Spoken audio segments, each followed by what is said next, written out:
I buried my wife on a Thursday morning in November. By Thursday afternoon, my daughter Sarah had moved every piece of furniture I owned to the curb. My clothes in garbage bags, my tools in boxes. 43 years of my life stacked like trash while I stood at Martha's graveside saying goodbye. I didn't cry at the funeral. I cried when I saw my wedding photo face down in a puddle. Then I stopped crying and made 3 phone calls. By Friday evening, Sarah learned what happens when you mistake grief for weakness. Before we continue, please subscribe to the channel and write in the comments what time it is where you are now.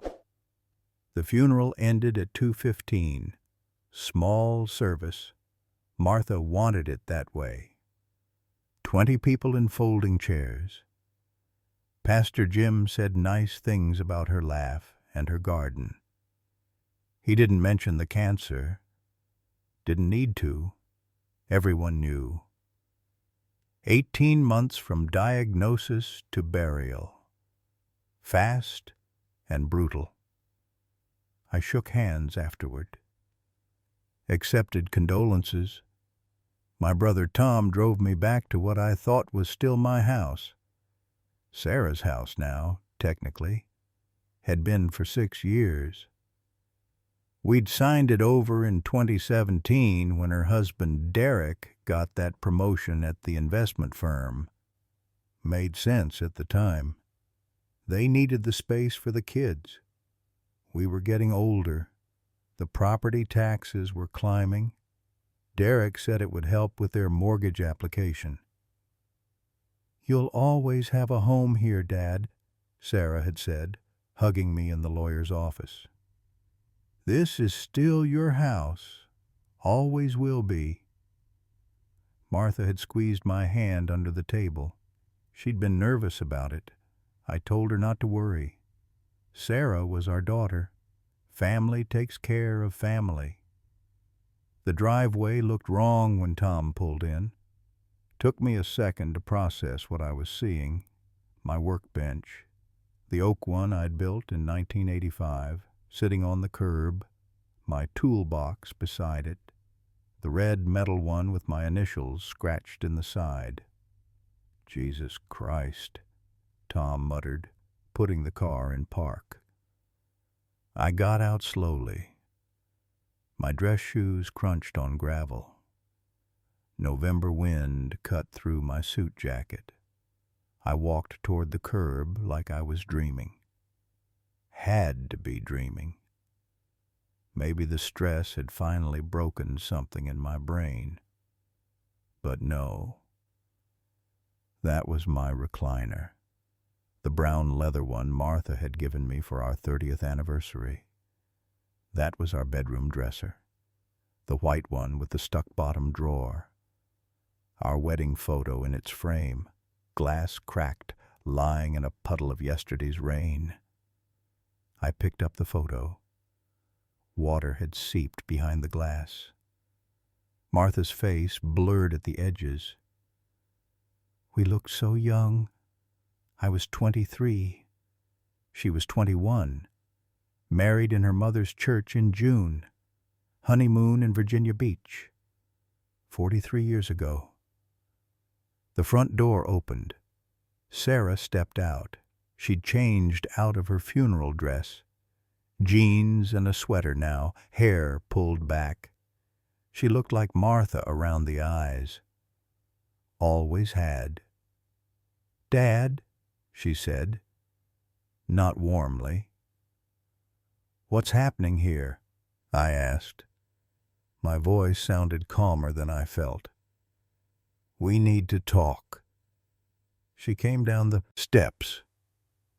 Didn't look at the furniture. Didn't look at me either.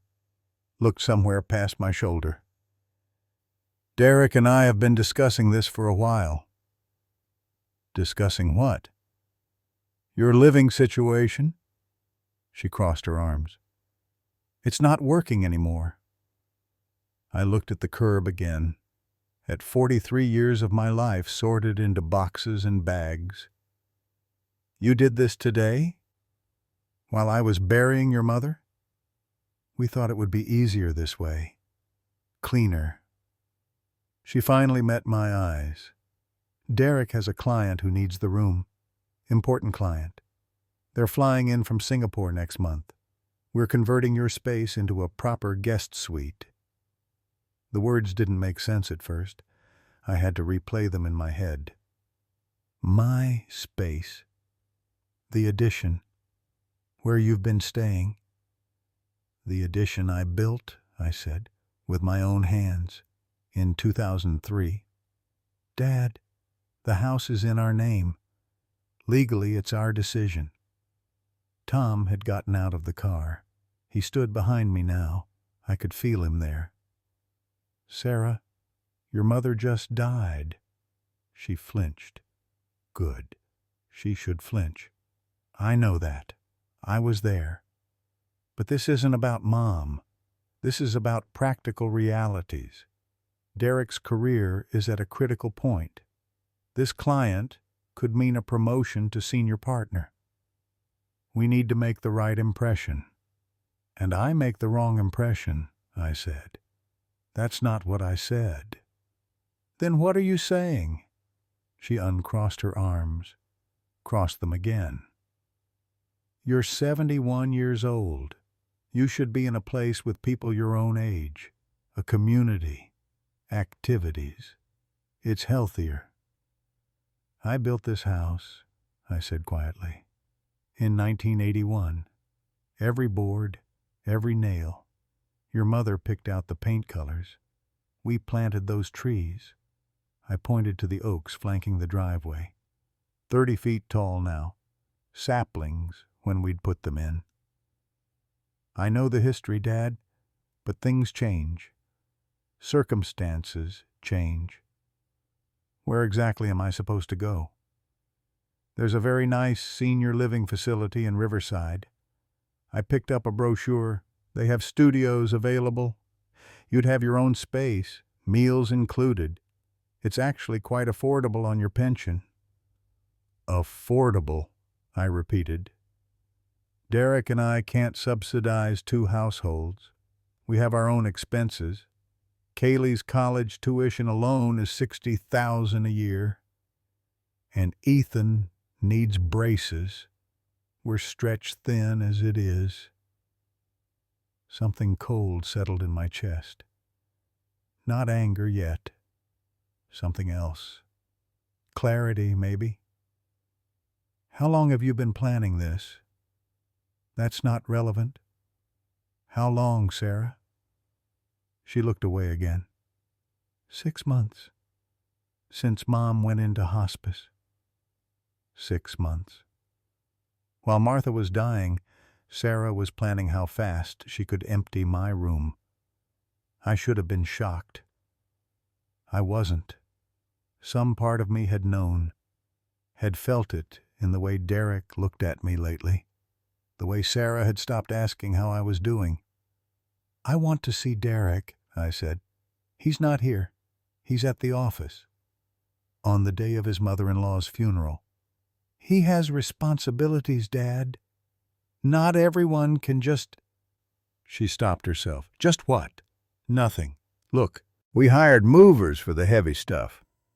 They'll be back tomorrow to finish. I've packed your clothes and personal items. Everything's labeled. Tom can help you load his car. How generous, Tom said. His voice had an edge I rarely heard. Sarah ignored him. She pulled an envelope from her back pocket.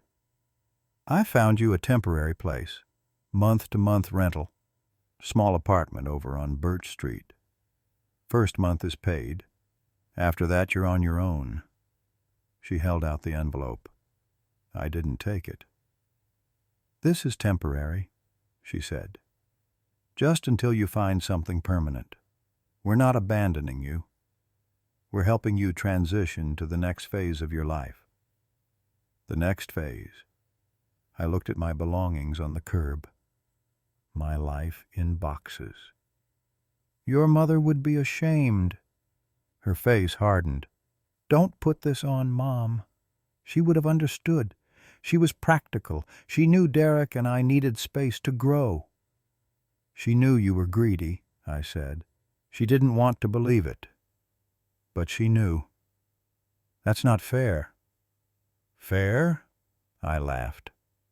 Bitter sound. You want to talk about fair? Dad, please don't make this harder than it needs to be. How much did I give you for your wedding? I asked. She blinked. What? Your wedding. 2001. How much? I don't see how that's, $32,000, I said. That was before Martha got sick the first time, before the medical bills. We cashed out part of my retirement. You wanted the country club, the ice sculpture, the band from Pittsburgh. We paid you back. You paid back $8,000 over 3 years. Then you stopped. Her face flushed. We had expenses, the house. Kaylee was born. Kaylee's college fund, I continued. How much have I contributed to that? Dad, stop. $47,000. Last deposit was 3 weeks ago. $2,000. While Martha was in hospice, I was still writing checks for Kaylee's education. We never asked you to do that. You didn't have to ask. You're my daughter. Kaylee's my granddaughter. That's what family does. Tom stepped forward. Sarah, this is wrong. You know it's wrong. Stay out of this, Uncle Tom. I won't stay out of it. This is despicable. Your mother isn't even cold yet. My mother would want Dad to be somewhere safe, somewhere appropriate for his age. Your mother would want him in his own goddamn house, Tom said. The front door opened again. Derek's mother, Linda, came out. I'd forgotten she was there. She must have stayed behind after the funeral. She looked at the scene, looked at Sarah. Something passed between them. Oh, dear, Linda said, not convincingly. Mrs. Preston, I said, kept my voice level. Did you know about this? Well, Sarah mentioned, it's really not my place. She knew, Tom said. They all knew. Probably planned it together. That's ridiculous, Sarah said. Linda has nothing to do with this. But Linda's face said otherwise. She had that look. The same look she'd had at Christmas when she'd suggested Martha and I should consider downsizing our expectations for gifts. The same look when she'd asked if we really needed to be at every family dinner. Taking up space, being inconvenient. The Singapore client, I said, looking at Derek's mother. That's for you, isn't it? You're the guest. Linda's silence was answer enough. Oh, my God, Tom said. You're moving your mother-in-law into his room, the room he built. It's temporary, Sarah said quickly, just while Linda's condo is being renovated, 3 months, maybe 4. And I'm out on the street. You're not on the street. I found you an apartment that you're making me pay for. We can't afford to support you indefinitely, Dad. We have our own lives. There it was, the truth, underneath all the rational explanations. I was a burden, an expense, an inconvenience in my own house. I bent down and picked up the wedding photo, shook the water off. The frame was ruined, but the photo itself might be okay if I dried it carefully. Martha smiled up at me from 43 years ago. So much hope in that smile. She'd believed in family, in forever, in the promises we make. I gave you this house, I said quietly. Signed it over because you said you needed it, because family helps family. Your mother and I, we lived small so you could live big. We skipped vacations so Kaylee could have piano lessons. We drove our car into the ground so you could have a new SUV. We did without so you wouldn't have to. And we're grateful, Sarah said. But gratitude doesn't mean we owe you a room forever. You're not our responsibility anymore. The cold thing in my chest cracked open, not anger. Something colder. Something final. You're right, I said. I'm not your responsibility. She looked relieved. I'm glad you understand. I do understand. Completely. I turned to Tom. Can you help me load the important things? The rest can go to charity. Of course, Tom said. Dad, wait. Sarah's voice changed, uncertain now. What do you mean, charity? I mean, I don't need most of this anymore. Fresh start, right? Next phase of life. But we were going to... Derek thought some of the furniture might what? Fit in your remodel? Sorry, it's mine and I'm giving it away. Her face shifted, calculating. Some of those pieces are valuable. Antiques. Then you should have thought of that before you put them on the curb. That's spiteful. That's practical, I said. I learned from the best. Tom was already moving toward the workbench. I'll get the truck. Wait, Sarah said. Can we just talk about this rationally? We're done talking, I said. I'll be out by tonight. You can have your guest suite. I hope Linda enjoys it. Dad, don't be like this. Like what? Practical? Realistic? Those are your words, Sarah. I'm just following your example. I walked to the curb and started sorting boxes. Personal papers, photos, Martha's jewelry box, the quilt her grandmother made. Things that mattered. Everything else could burn for all I cared.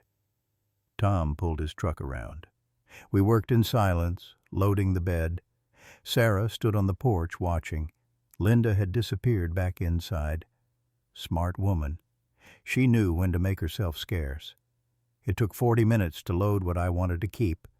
Tools, photos, documents, some clothes, Martha's things. The wedding photo, not much, really. 43 years reduced to half a truck bed. Where are we going? Tom asked when we finished. Motel for tonight. I need to think. You can stay with me and Carol. I know, thank you. But I need space to figure this out. Sarah came down the steps as we were getting in the truck. She had the envelope again. Dad, please. Take the keys. The apartment is paid for. It's a good place. I looked at her. Really looked. Tried to find my daughter in there. The little girl who used to help me in the garden. Who'd sat on my shoulders at parades. Who'd cried in my arms when her first boyfriend broke her heart. She wasn't there anymore. Or maybe she'd never been who I thought she was. Keep it, I said. Give it to someone who needs it. You need it. I need a lot of things, Sarah. That apartment isn't one of them. Then where will you go?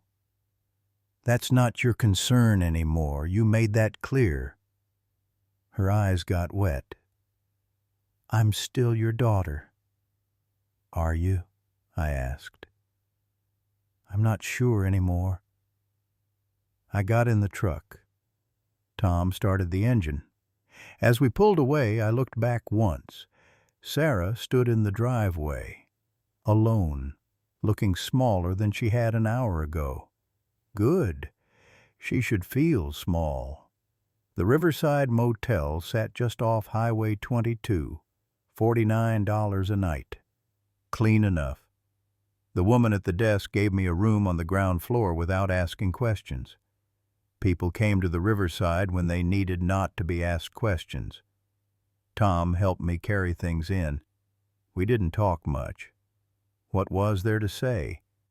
He left around 7, promising to check in tomorrow. I told him I was fine. We both knew I was lying. The room smelled like bleach and old carpet. One bed, one chair, small table, TV bolted to the dresser, bathroom with a rust stain in the sink. Martha would have hated it. She'd kept our house spotless. Even during chemo, she'd insisted on clean floors and fresh flowers. I sat on the bed. The mattress sagged in the middle. I should have felt something. Rage, grief, loss. Instead, I felt hollow, scooped out, empty. My phone buzzed. Sarah. I declined the call. It buzzed again, and again. 10 calls in 30 minutes. I turned it off. The wedding photo sat on the nightstand. I'd managed to dry it carefully with toilet paper. Martha's face was still blurred at the edges, but you could see her smile, that smile that had carried me through 43 years, through 2 miscarriages before Sarah, through layoffs and money troubles, through her cancer, through everything. "I'm sorry," I said to the photo. I should have seen it coming, but I had seen it. That was the worst part. I'd seen the changes in Sarah, the way she'd started talking about money, about investments, about maximizing assets. Derek's language coming out of her mouth. I'd seen her pulling away, getting busier, having less time for Sunday dinners, for phone calls, for us. Martha had seen it too. 3 months ago, when she was still lucid, she'd held my hand in the hospital bed. "Frank," she'd said, "promise me something. Anything. Don't let them make you small." "Who?" "You know who." She'd looked toward the door. Sarah had just left. "They'll try. After I'm gone. Don't let them. Sarah loves us. Sarah loves what we give her. That's different." She'd squeezed my hand. Weak grip, but fierce. "Promise me." I'd promised, but I hadn't understood what she meant. Not really. Not until today. Now I understood perfectly. I opened my wallet. Inside, folded small, was a piece of paper I'd carried for 6 years. The deed transfer documents. I'd kept a copy. Not sure why. Insurance, maybe. Proof that I'd once owned something. But there was another document in there. One Sarah didn't know about. A letter, written by Martha, witnessed by our lawyer, dated 2 months before she died. I unfolded it carefully, read it again, though I'd memorized every word. "To whom it may concern, I, Martha Ann Thompson, being of sound mind, do hereby attest that the transfer of property located at 412 Maple Drive was made under assurances from my daughter, Sarah Thompson Preston, that my husband, Frank Thompson, would retain lifetime residency. This assurance was the sole reason for our agreement to the transfer. Any attempt to remove Frank from this residence violates the spirit and intent of the original agreement, regardless of legal technicalities." Martha had known. She'd seen the future I'd refused to see, and she'd left me ammunition. I pulled out my phone, turned it back on. 63 missed calls, 40 from Sarah, 15 from Derek, 8 from numbers I didn't recognize, probably Linda. I didn't call any of them back. Instead, I called someone else. James Morrison. Good man. Honest. He'd been Martha's lawyer first, handling her will and her medical directives. He answered on the third ring. "Frank? I was hoping you'd call. You heard? Small town. Word travels. I'm sorry about today, about all of it. Can you meet me tomorrow? I need legal advice." "Of course." "My office at 9? I'll be there." "Frank, I want you to know, Martha came to see me before she died. We talked about contingencies." "What kind of contingencies?" "The kind that protect you. Come in tomorrow. We'll discuss everything." I hung up, sat in the silence. The hollow feeling was filling up with something else now, something harder, colder, more focused. Sarah thought this was over. She thought I'd shuffle off to some apartment and fade away quietly. Stop being an inconvenience. Stop taking up space in her perfect life. She'd forgotten something important. I wasn't just her father. I was Martha's husband, and Martha had been a planner, a fighter. She'd battled cancer twice. She didn't give up. She didn't fold. And she'd left me tools. My phone buzzed again. "Sarah." I answered this time. "Dad, thank God. I've been trying to reach you all night." "I know." "Where are you? Are you okay?" "I'm fine." "The motel?" "Tom said you're at a motel." "Dad, that's not necessary. Come back. We can talk about this." "Nothing to talk about." "Of course there is. I think I was too harsh earlier. The stress of the funeral, I wasn't thinking clearly. Maybe we can work something out." "What kind of something?" "Well, I can't promise your old room back. Linda's things are already moved in. But maybe we could convert part of the garage. Make it comfortable. You'd have your own entrance." "The garage," I said flatly. "It's bigger than it sounds. We could insulate it, put in a heater. It would be cozy." "No. Dad, be reasonable." "I am being reasonable. You made your choice. I'm making mine." "What does that mean?" "It means I'll be fine. You don't need to worry about me." "But where will you live?" "I'll figure it out." Her voice changed, got sharp. "You're being stubborn. This is exactly why Derek said—" She stopped. "What did Derek say?" Silence. "Sarah, what did Derek say?" "Nothing. It doesn't matter. It matters to me." More silence. Then quietly, "He said you'd be difficult, that you'd try to guilt us, make us feel bad for setting boundaries.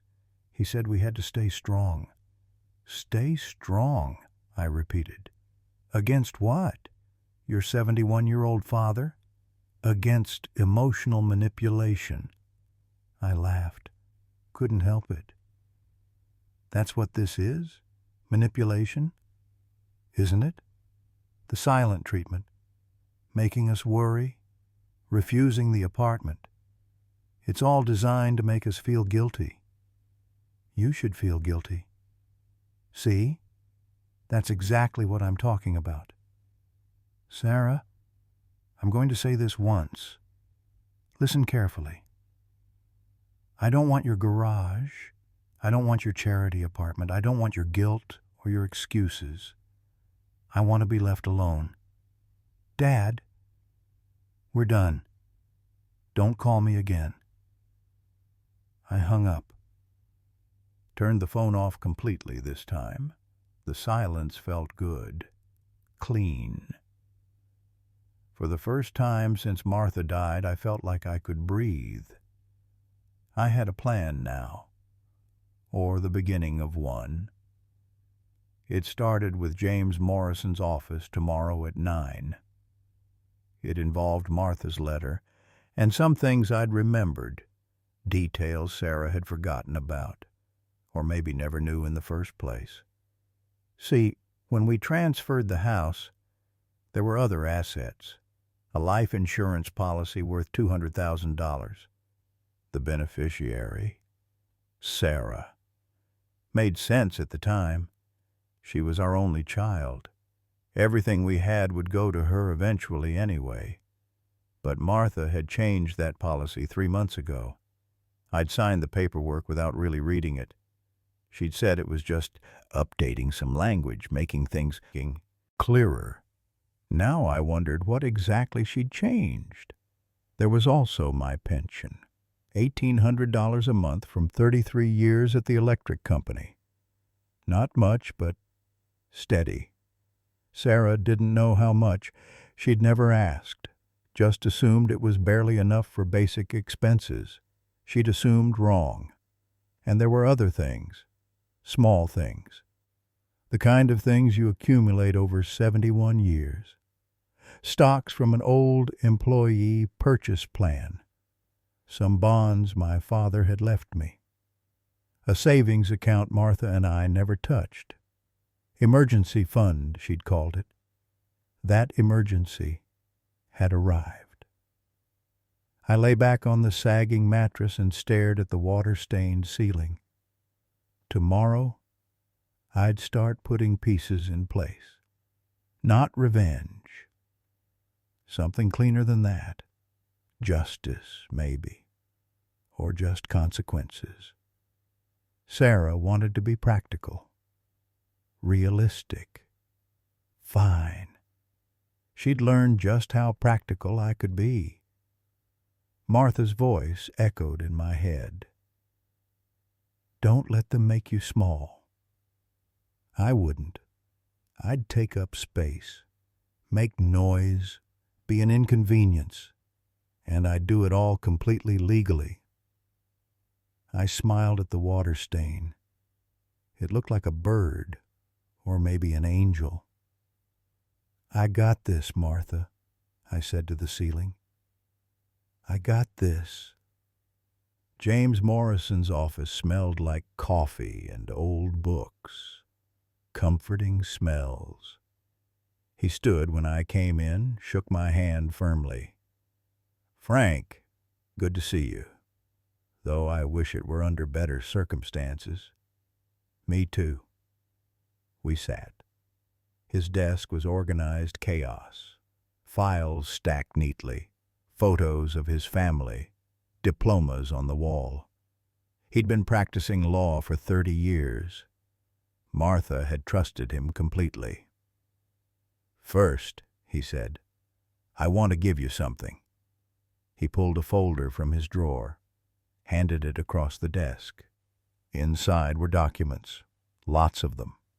Martha's handwriting on some, legal letterhead on others. Your wife spent her last months making sure you were protected, James said. She was quite thorough.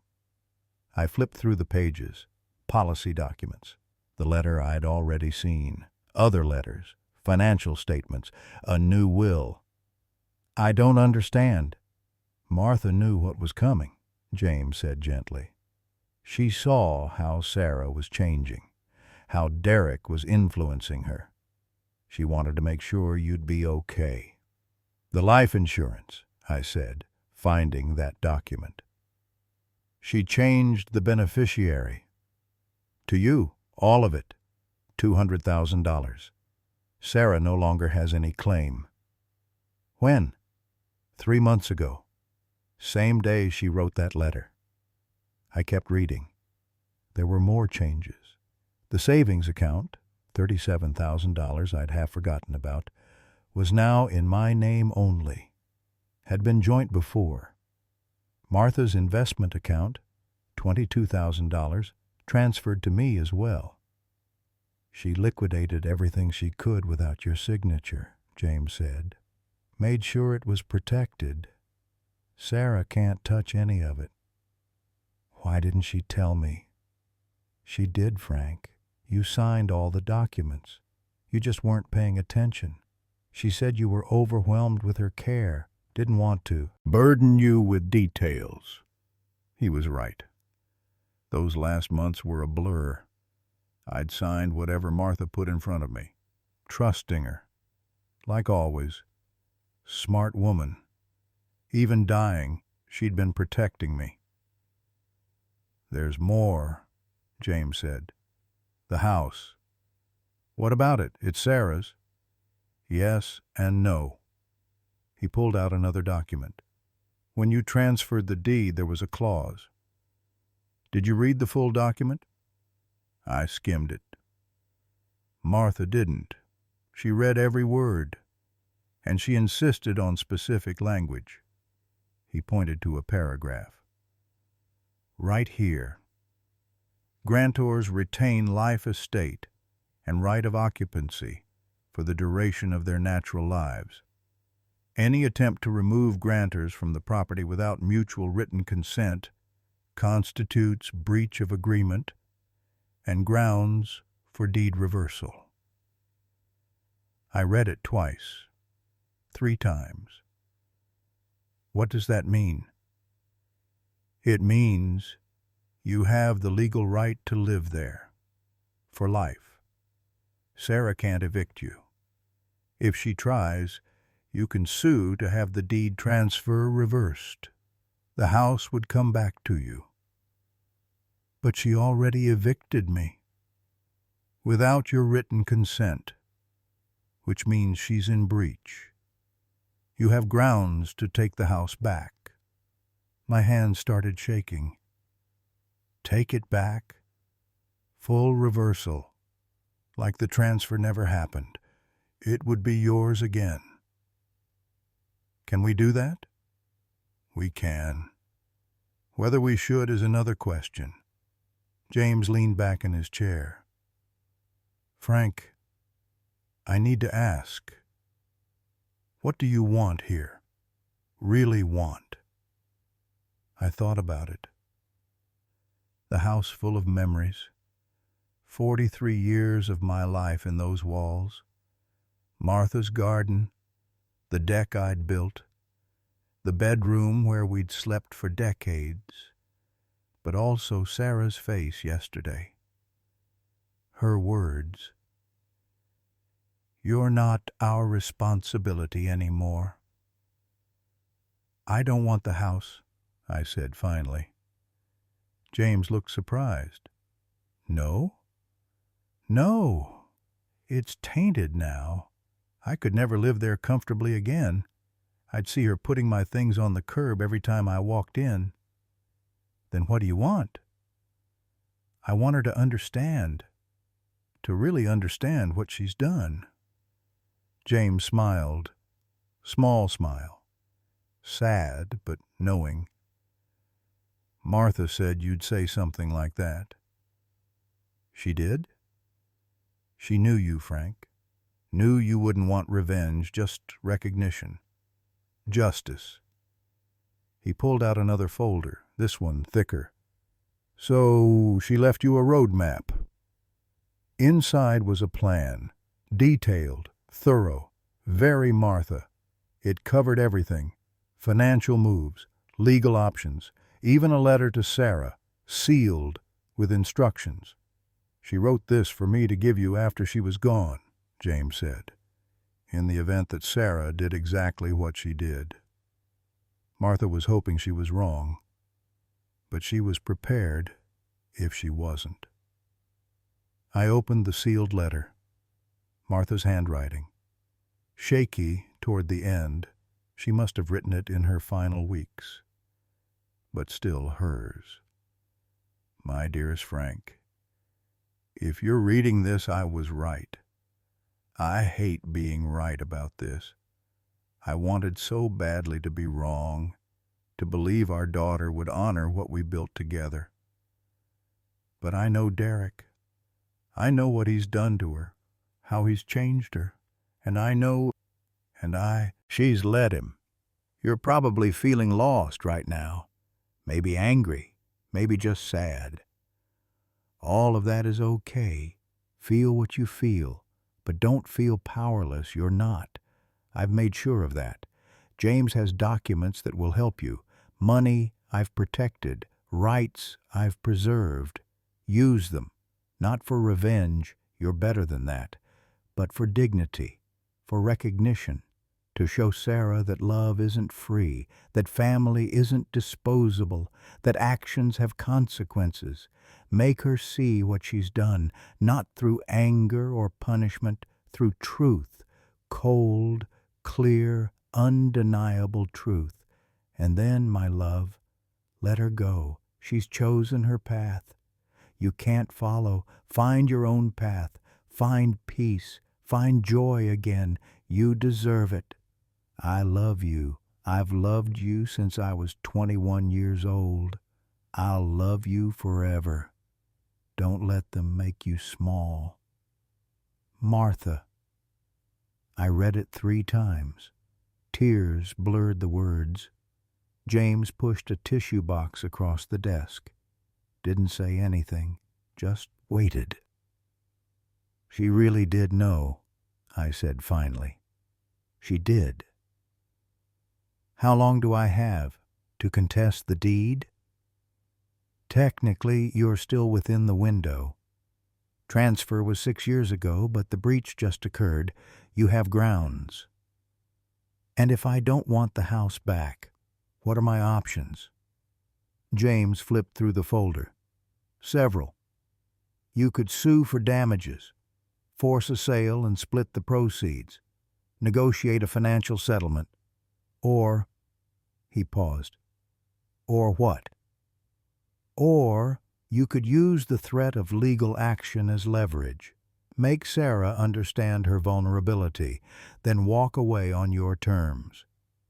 Explain. Right now, Sarah thinks she's safe. She has the house. She thinks she's protected, but she's not. One filing from us, and her ownership is contested.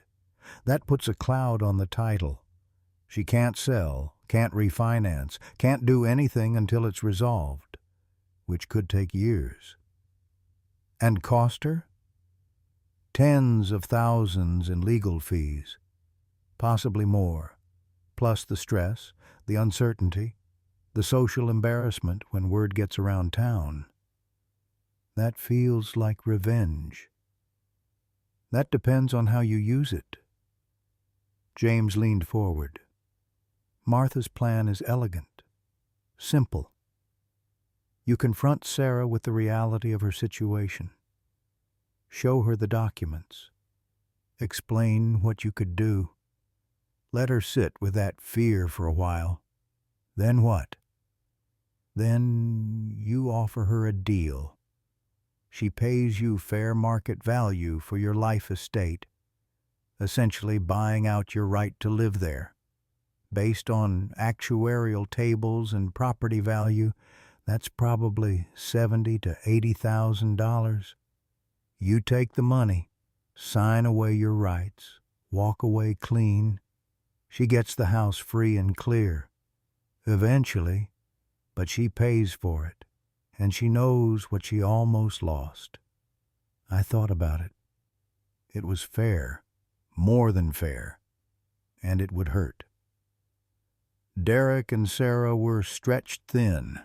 Her words, coming up with $70,000 would be painful. Good. What about the life insurance?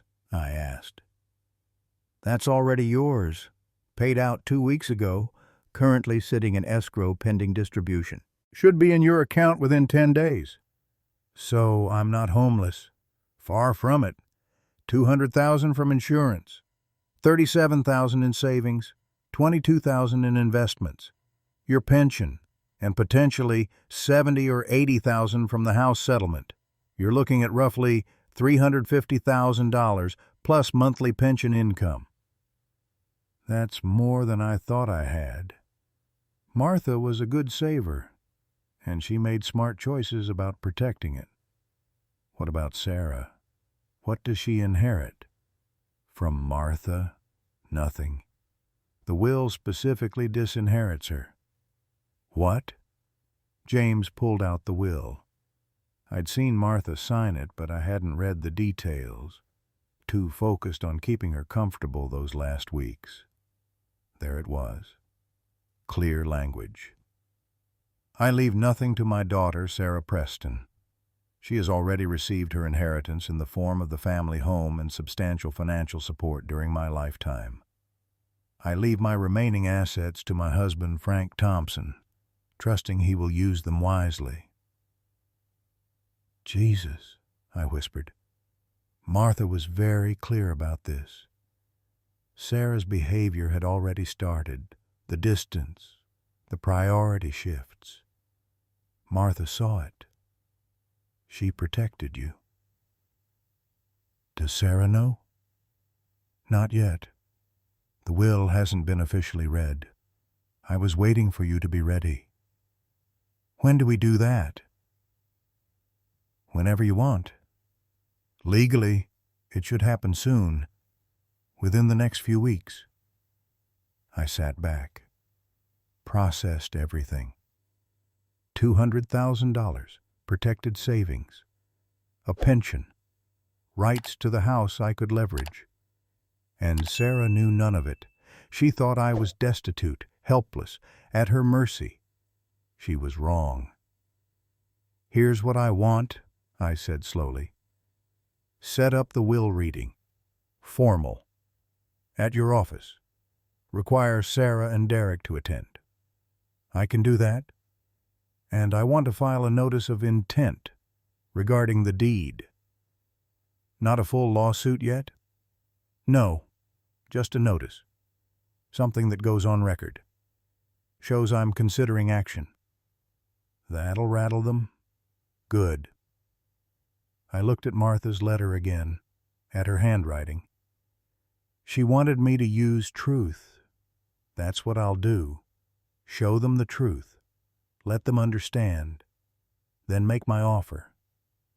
And if they refuse, then I file the full lawsuit, take the house back, force a sale, whatever causes maximum inconvenience. James smiled. Actually smiled. Martha would be proud. When can we start? The notice can be filed today. I'll have it on record by close of business. The will reading can happen next week. Say Tuesday at 2? Perfect. What will you do in the meantime? Find an apartment, actual apartment, not a garage. There's a nice complex near the river, Riverside Towers. 1-bedrooms go for about $1,200 a month. With your pension and assets, you could afford it easily. I'll look at it today. We shook hands. I gathered the folders, all of Martha's planning, her protection, her love reduced to legal documents and financial statements, but effective, so effective. I walked out into November sunshine, cold but bright, clear. I felt lighter than I had since Martha's diagnosis. Purpose does that. Gives you gravity, grounds you. My phone, turned back on that morning, buzzed. Sarah, I answered.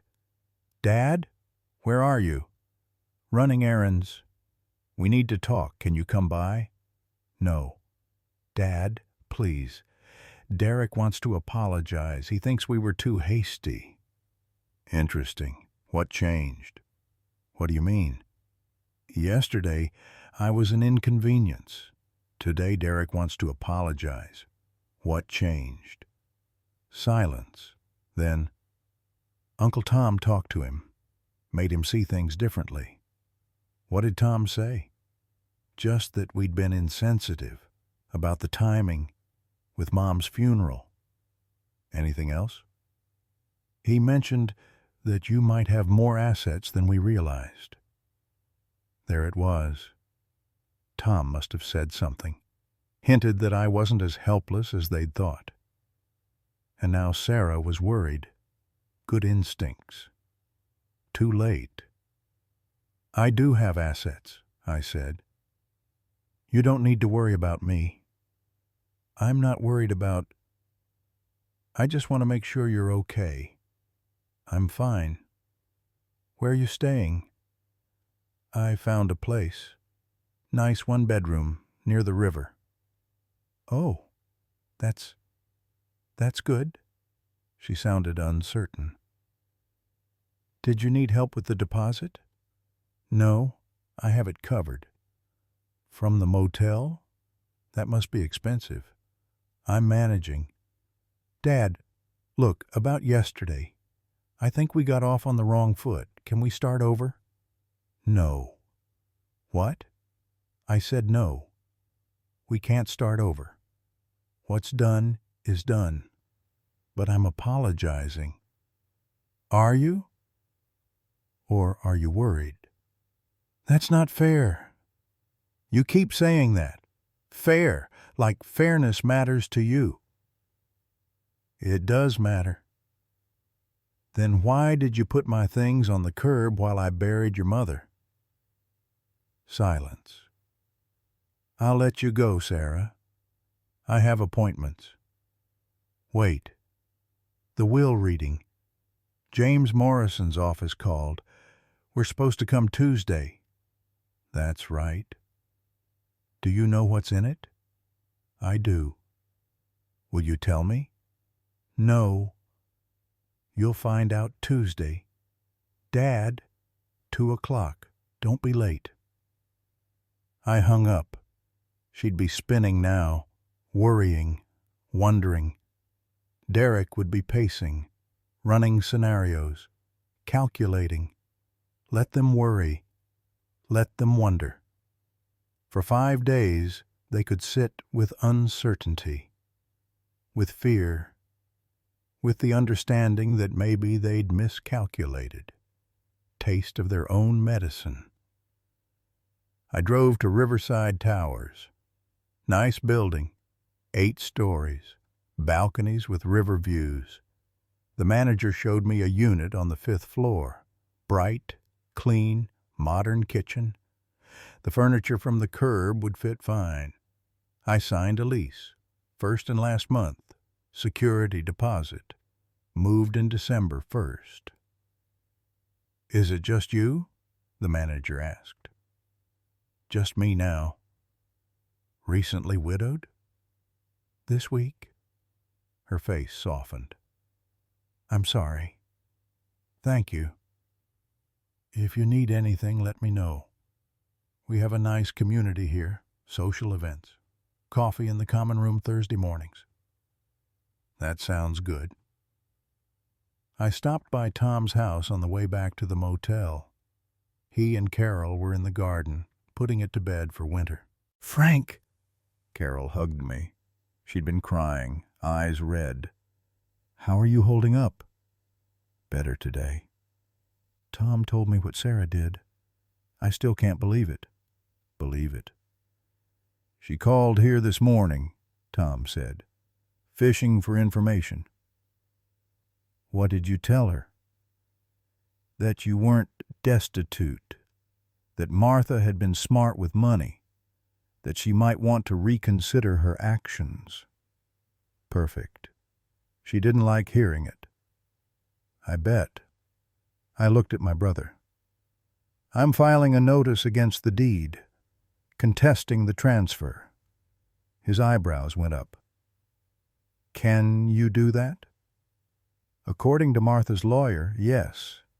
We had a life estate clause. Sarah violated it. Jesus. She could lose the house?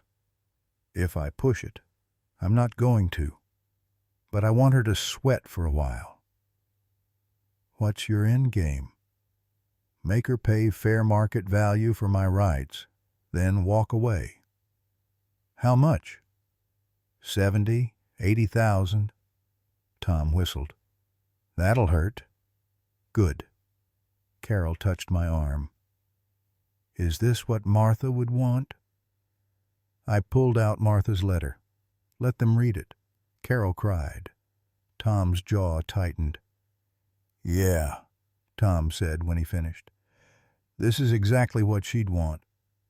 I'm not trying to destroy Sarah, I said. Just make her understand. Make her pay. Then I'm done. You're entitled, Carol said. More than entitled.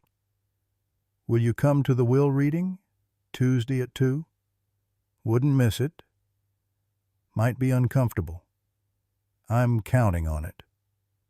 The weekend passed slowly. I organized my things at the motel. Threw away what I didn't need. Packed what I did. Made lists. Planned. Thought about Martha. About 43 years together. About how fast it all ended. Saturday evening, Derek called. I almost didn't answer. But curiosity won. Frank, it's Derek. I know. We need to talk, man to man. About what? About Sarah. About the house. About where we go from here. There's no we, Derek. Not anymore. Don't be like that. We're family. Are we? Funny how that works. Yesterday I wasn't family, today I am. What changed? Look, I'll admit we handled things poorly. The timing was bad. We should have waited. Waited for what? Me to be more dead? That's not what I meant. Then what did you mean? Silence. Then Tom said something about assets, about Martha being smart with money. I'm just trying to understand the full picture. Why? Because if you have resources, then maybe we move too fast. Maybe we could work something out. Work out what? A timeline. For you to move. Something reasonable. A few months, maybe. Give you time to find the right place. I have the right place. Lease signed. Move in December 1st. Oh, that's fast. You wanted me out. I'm out. But we could reconsider. If you wanted to stay while you transition in the garage, in a proper space, we could convert the den. It wouldn't take much. No. Frank, be reasonable. I am being reasonable. You made your choice. I've made mine. What about the house? Tom mentioned something about a life estate. A clause. There it was. The real reason for the call. He was worried. What about it? Is there a legal issue with the transfer? That's between me and my lawyer. Frank, if there's a problem, then you'll hear about it officially, through proper channels. That sounds like a threat. That sounds like reality. You wanted to be practical. This is practical.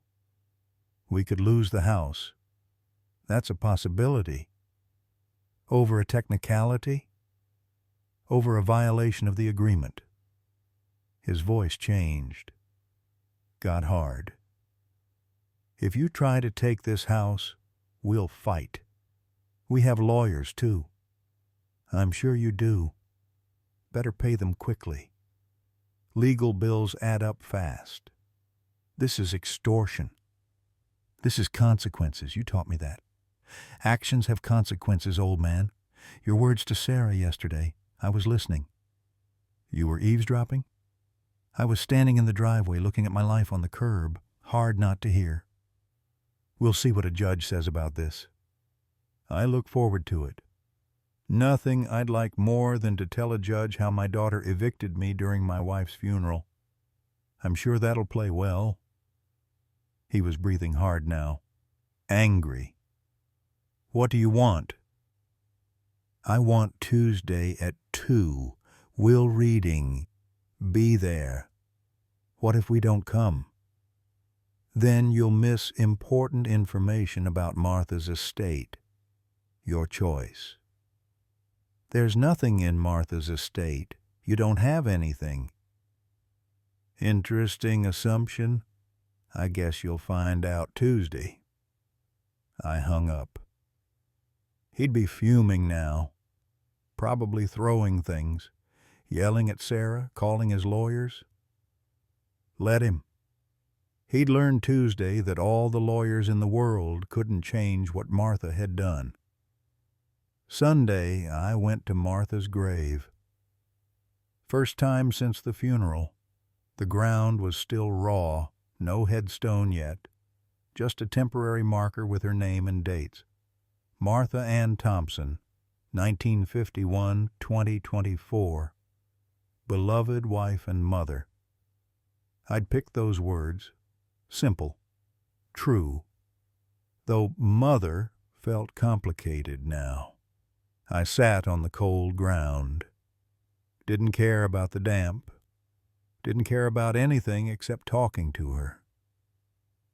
I'm doing what you said, I told the grave. Making them see. Making them understand. The wind moved through the bare trees. Sounded like whispers. Sarah called 6 more times this weekend. I didn't answer.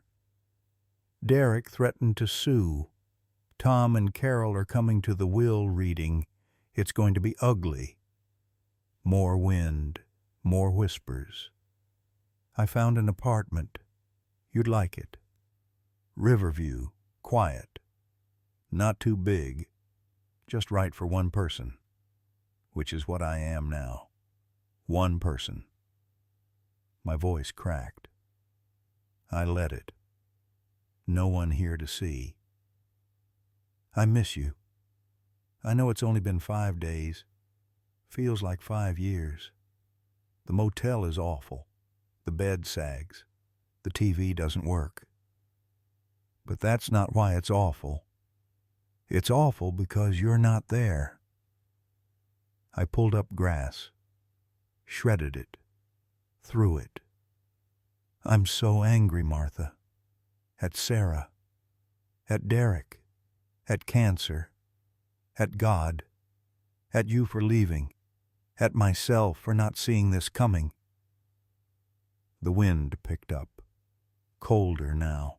But I'm doing what you wanted. Using truth. Staying strong. Not letting them make me small. I stood up. Knees protested. Everything hurt lately. Getting old. Getting alone. I'll come back after Tuesday. Tell you how it went. You would have loved it. Your plan is perfect. Brutal and perfect. I touched the temporary marker. Cold metal. I love you. I'll always love you. But I really wish you were here to see this. I walked back to my truck. Didn't look back. If I looked back, I might not leave. The motel felt emptier than ever. I ate gas station dinner, watched TV without seeing it, went to bed early, couldn't sleep, lay there counting water stains on the ceiling. Monday crawled by. I drove to the apartment complex, measured rooms, planned furniture placement, killed time. James called to confirm everything was set for Tuesday. The notice had been filed. Sarah and Derek had been officially notified. They knew about the will reading. They'd confirmed attendance. They asked if they could bring their lawyer, James said. What did you tell them? That it's a will reading, not a negotiation. But they're welcome to bring whoever they want. They'll bring someone? Probably. Let them. Won't change anything. Monday night, Sarah showed up at the motel. I was sitting outside my room, drinking coffee, watching nothing, when her car pulled up. She got out slowly, looked around, took in the cheap motel, the parking lot. the sadness. "Dad, Sarah, can we talk? We have nothing to discuss before Tuesday. Please, just 5 minutes." I didn't invite her to sit. She sat anyway, on the curb, where my life had been stacked 4 days ago. Poetic. "I'm sorry," she said. "For what specifically?" "For how I handled things. The timing, putting your stuff outside, all of it. But not for evicting me." She hesitated. "I think we needed more space. I think that was legitimate. But the execution was wrong." "The execution? You know what I mean." "I don't think I do." "Explain." "We needed you to move. That part wasn't wrong. But we should have given you more time, more warning. Not done it during the funeral. So your only regret is the timing. And the method? We should have helped you pack, found you a better place, been more supportive. But I still needed to go." "Yes." "Because Derek's career matters more than my 43 years in that house." "That's not fair." That word again. She pulled her knees up, hugged them, looked young suddenly, like she had when she was little, before Derek, before money mattered. "What's in Mom's will?" she asked quietly. "You'll find out tomorrow." "James said I should prepare myself." "What does that mean?" "It means your mother was clear about her wishes." "Am I getting anything?" "That's not my information to share." "Dad, please." "I'm scared." Good, I thought. But I didn't say it. "You should have thought about that Thursday." I know I messed up, but I'm still... But I'm your daughter? Are you?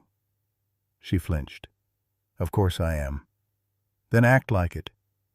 What do you want me to do? Nothing. It's too late. It's never too late. It is this time. I stood up.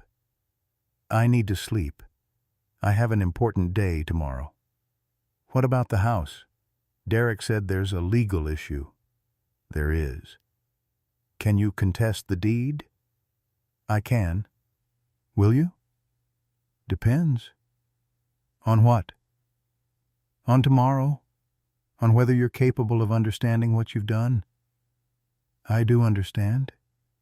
No, Sarah. You don't. But you will.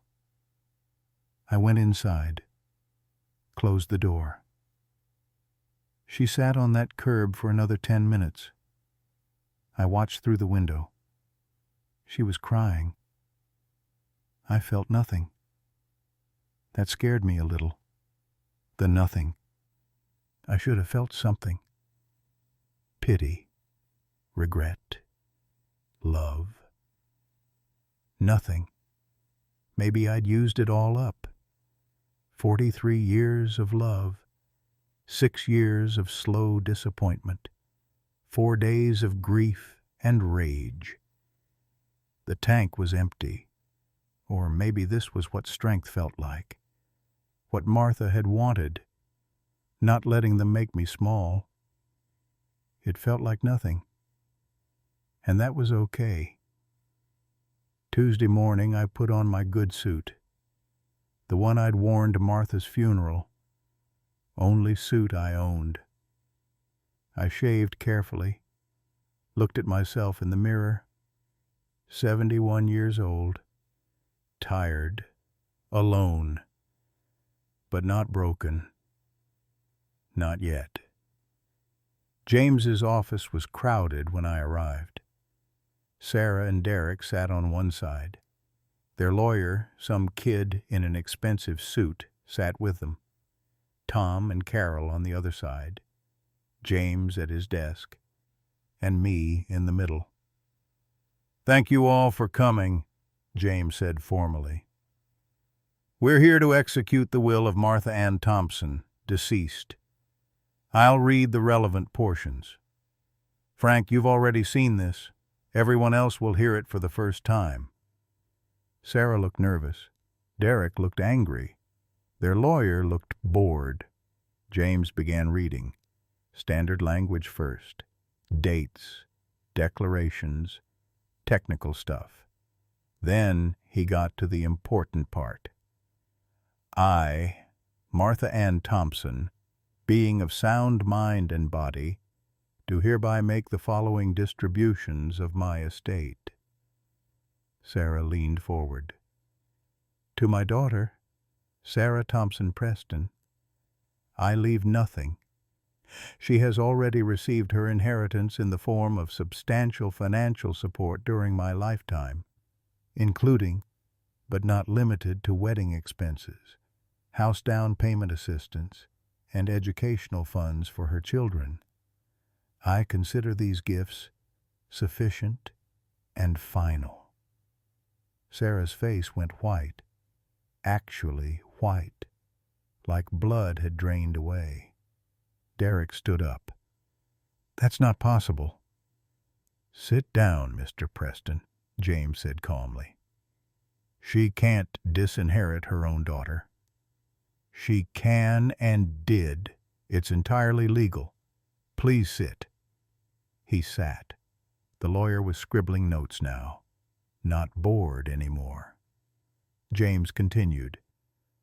To my beloved husband, Frank Thompson, I leave the entirety of my remaining estate, including but not limited to life insurance proceeds, investment accounts, savings accounts, and all personal property.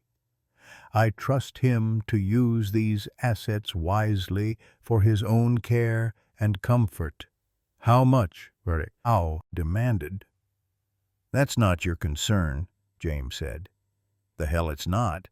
If Sarah's being disinherited, the amount is approximately $260,000 in liquid assets, plus Mr. Thompson's own retirement savings and pension. The total estate value available to Frank is approximately $340,000. The room went silent. Sarah's mouth opened. Nothing came out. $340,000? Derek finally said. Where did that come from? Martha was an excellent saver, James said, and she made strategic financial decisions in her final months to protect these assets. From who? Sarah asked, voice small. From claims against her estate. And from you. Why would she? Sarah stopped. She thought I'd take it. She knew you'd try, I said. First words I'd spoken. She protected me. Dad, I wouldn't have. You put my things on the curb during her funeral, I said flatly. What wouldn't you do? She had no answer. James pulled out more documents. There's also the matter of the house. Frank, would you like me to explain? Please. When Frank and Martha transferred 412 Maple Drive to Sarah and Derek in 2018, they retained a life estate. That's a legal right to occupy the property for the remainder of their lives. That right cannot be terminated without their written consent. The lawyer was flipping through papers now, looking worried.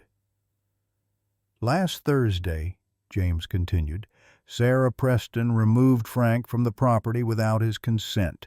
This constitutes breach of the deed agreement and grounds for full reversal. Reversal? Derek's voice cracked. The deed transfer could be voided. The house would revert to Frank's ownership. That's insane, Derek said. We've lived there for 6 years. We put money into it, renovations, improvements, all while Frank and Martha retained legal right of occupancy. Any improvements you made were done at your own risk.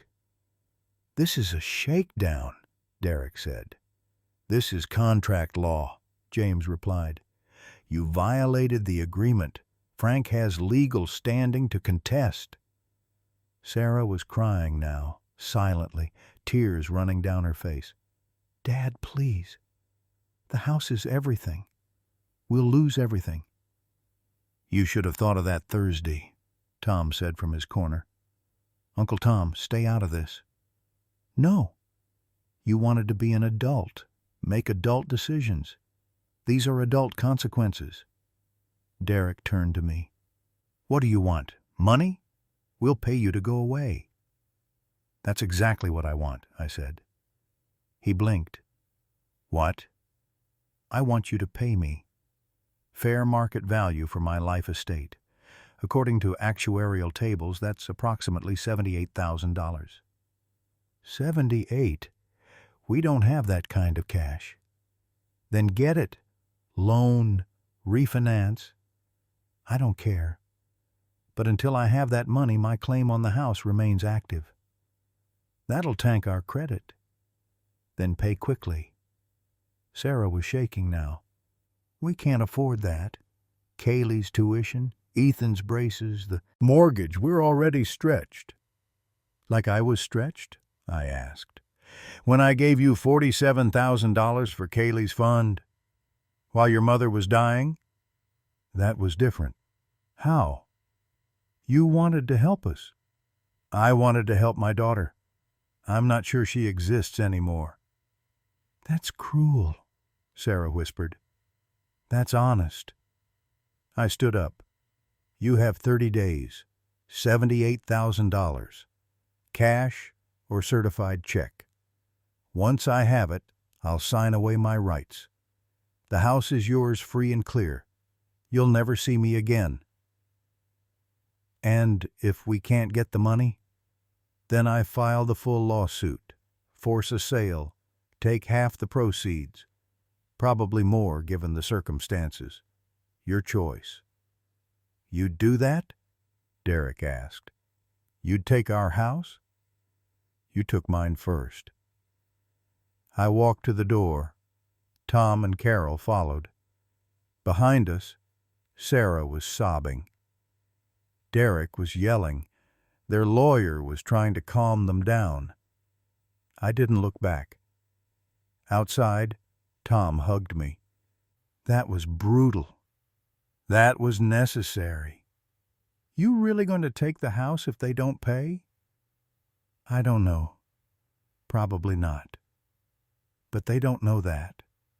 What if they call your bluff? Then Martha and I raised an even worse daughter than I thought." Carol was crying. Happy tears. "Martha would be so proud." "Martha was terrifying," I said. "Even dying, she planned 6 moves ahead." "What now?" Tom asked. "Now I wait. They have 30 days. James will handle the paperwork." "Where will you be?" "Apartment, starting over." "You're really done with her?" "She's done with me. I'm just accepting it.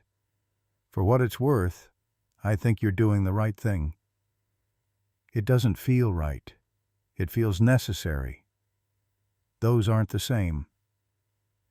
I drove back to the motel. Last night there. Tomorrow I moved into Riverside Towers. New life, new start. 71 years old and starting over. The phone rang that evening. Sarah. I almost didn't answer, but something made me.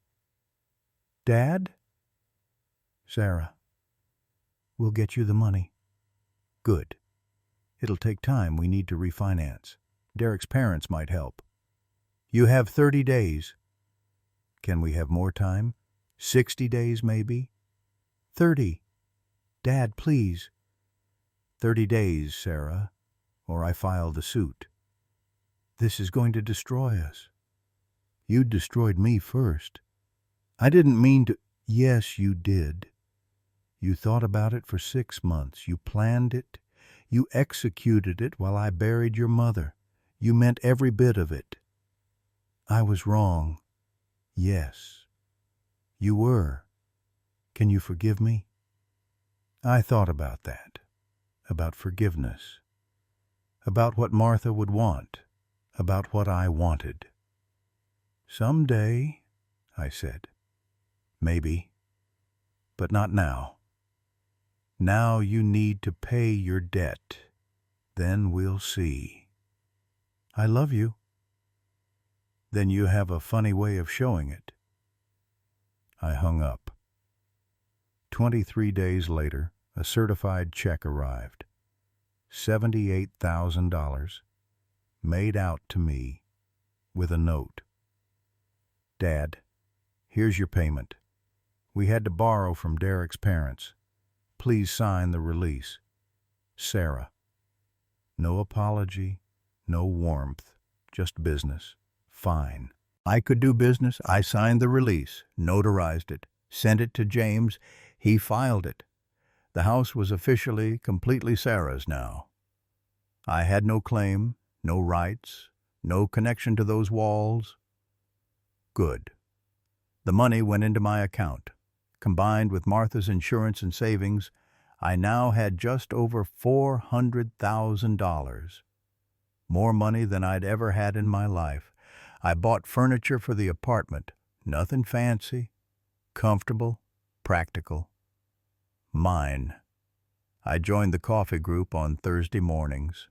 Met other widowers, other people starting over. We didn't talk much about our pasts. Focused on present, on future.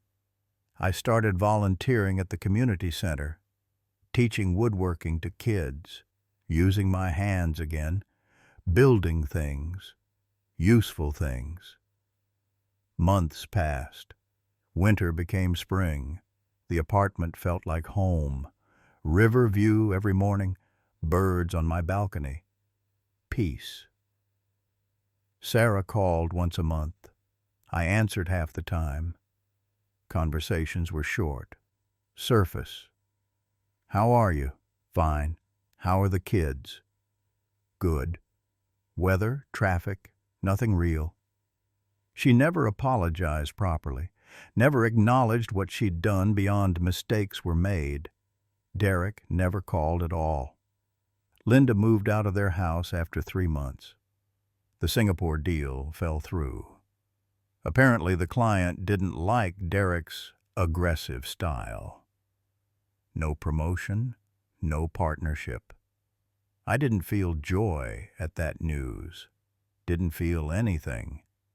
The nothing had become normal. A year after Martha died, I went back to her grave. Headstone was up now, beautiful granite. I'd paid for it. Sarah had wanted to contribute. I'd said no. It's been a year, I told the stone. A whole year without you.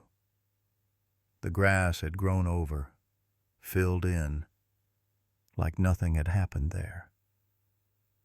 I did what you said, made them pay, made them see. Then I walked away. Wind through the trees, warmer now, spring wind. I'm okay. Not happy, not sad, just okay. Is that enough? No answer, just wind. Sarah and I don't talk much. Maybe we never will. Maybe that's fine. Maybe blood doesn't make family. Maybe you were right about that, too. I sat on the grass. Softer than last November. Drier. I miss you. Every day. But I'm surviving. You'd be proud of that. Or maybe disappointed. Hard to say. A bird landed on the headstone. Cardinal. Martha had loved cardinals. I'm thinking about selling the furniture. Most of it. Stuff from the curb. I don't need it. Doesn't fit the apartment. Doesn't fit me anymore. The cardinal tilted its head. I'm thinking about traveling. Never did much of that. You wanted to see Montana. Remember? Big sky country. Maybe I'll go. For both of us. The bird flew away. I forgave her. Sort of. Not really. But I'm working on it. Not for her sake. For mine. Because holding on to anger makes me tired. And I'm already tired enough. I stood up. Knees still protested. Always would now. I'll come back next month. And the month after. Long as I can. But if I miss a month, don't be mad. I'm living now, like you wanted. Taking up space. Not letting them make me small. I walked back to my truck. Looked back once. The cardinal was on the headstone again. Bright red against gray granite. Signs. Martha always believed in signs. I drove to Tom and Carol's. They'd invited me for dinner. Did that most Sundays now. Family. The kind you choose. How was the cemetery? Carol asked. Peaceful. You okay? I'm okay.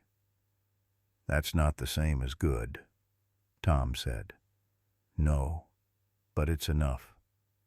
We ate, talked, laughed a little. They told me about their kids, their grandkids, normal life, the kind I used to have. Sarah called us, Carol mentioned carefully. She wanted to know how you were. What did you tell her? That you were fine, that you had friends, a life. What did she say? She cried, said she wanted to fix things, didn't know how.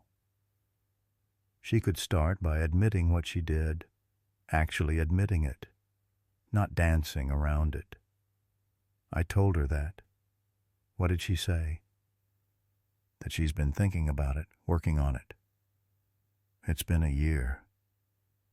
Some things take time. Some things never happen at all. I helped clean up, said goodbye, drove home to my apartment. 5th floor, river view. Mine.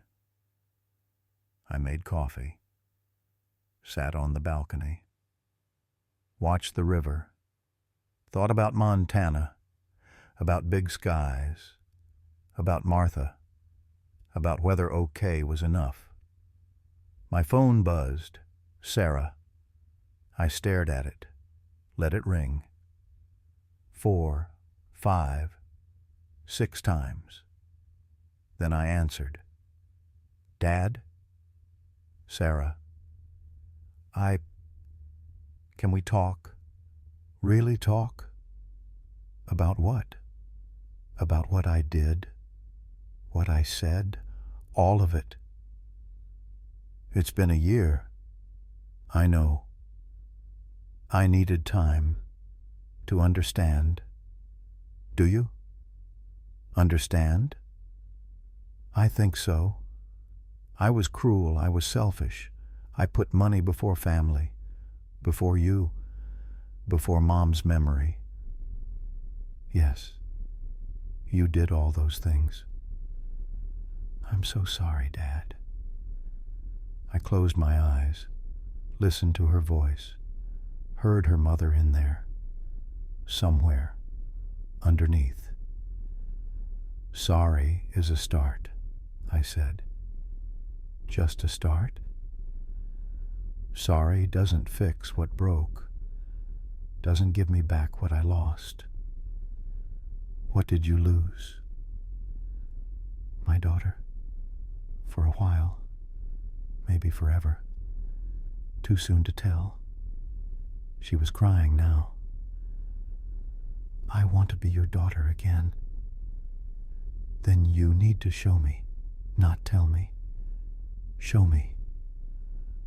How? I don't know. That's your job to figure out. Will you let me try? I thought about Martha, about her letter, about forgiveness, about letting go. Yes, I said finally. I'll let you try. But Sarah, if you hurt me again, we're done. Completely. Forever. Understand? I understand. Good. We talked for 20 minutes. Careful talk. Surface still. But different. Honest, maybe. Or trying to be. When we hung up, I felt something. Not nothing. Something small. Fragile. Could be hope. Could be foolishness. Only time would tell. I finished my coffee. Watched the river turn gold in the sunset. Cardinals in the trees. Signs everywhere if you looked. Martha would say, I did good. Stood strong. Kept my dignity. Made them pay. Then opened the door. Just a crack. Enough for light. That was the plan all along. Her plan. Even dying, she'd known. Known how to punish and forgive. How to be strong and soft. How to let go and hold on. Smart woman. Terrifying woman. My woman. I miss you, I said to the sunset, to the river, to the cardinal, to everything. The cardinal chirped. Signs. I smiled. First real smile in a year. Maybe okay was enough. Maybe okay was the start of good. Maybe good was coming. Or maybe not.